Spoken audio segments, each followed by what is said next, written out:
اینجا میدانی نزد تئاتر دولتی اکادمی درامایی به نام لاهوتی در شهر دوشنبه نموده بنای مؤسسه تسهیلات میانه عمومی در جماعت دهاتی به نام رودکی ناحیه واسی است. ساکنان دهات هنرمندان تئاتر را صمیمانه استقبال میگیرند.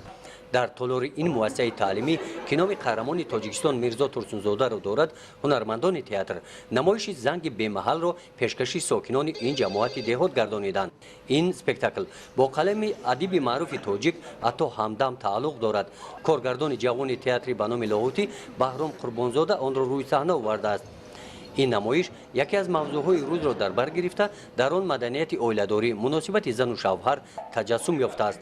برای تماشای این نمایش مخلصان صنعت تئاتر از همه محله‌های جماعت دهات به این تالار آمدند. خرسندی آور آن است که قسم زیادی تماشابینان در تالار جوانان هستند. از نگاه آنها عیان است که آنها پزمان چنین برنامه‌ها هستند. اسپکتاکل را تماشابینان با ذوق بلند تماشا کردند. در انجام نمایش مخلصان به هنرمندان سپاس و مینه‌داری بیان نموده به آنها گل تحفه نمودند. نادیا جان عزیز،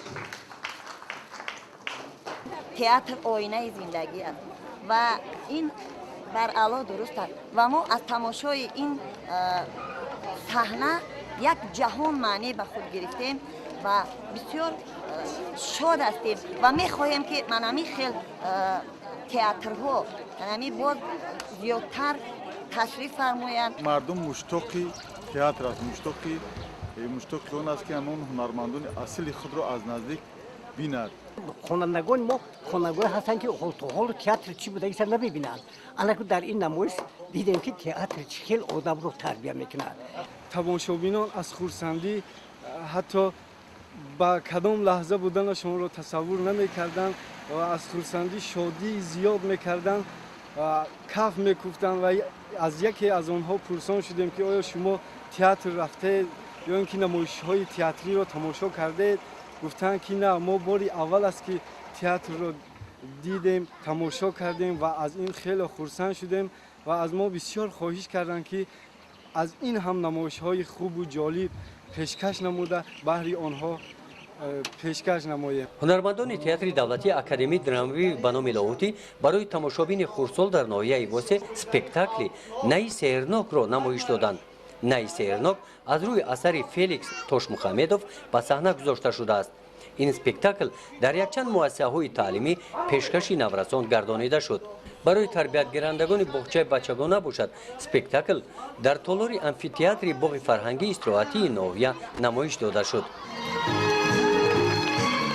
این عنعنه ها اکنون باز با شرافت استقلالیت و امسال به مناسبت 25 سالگرد استقلالیت دولتی تاجیکستان واقعا یک شیوه بسیار مبارک است که ارتباط بین اهل هنر را با مردم قوی می‌گرداند و به این وسیله برای پیشبرد ایدئولوژی دولت، سیاست فرهنگی سرور کشورمان، پیشوای ملتمان مساعدت می‌کند.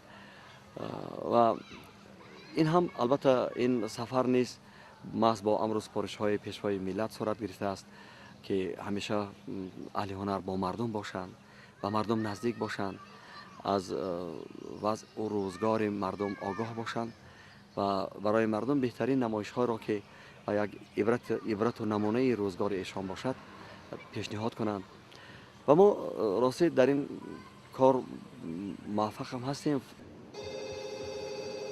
بخشیده به جشن 25 سالگی استقلالیت دولتی جمهوری تاجیکستان، هنرمندان تئاتر دولتی اکادمی درامایی به نام لاهوتی در این سفر هنری 4 اسپکتاکل نمایش دادند. گزارش خواجه نظریف خدای نظر ظهور و از ناحیه واسی برای برنامه اطلاعاتی نوید.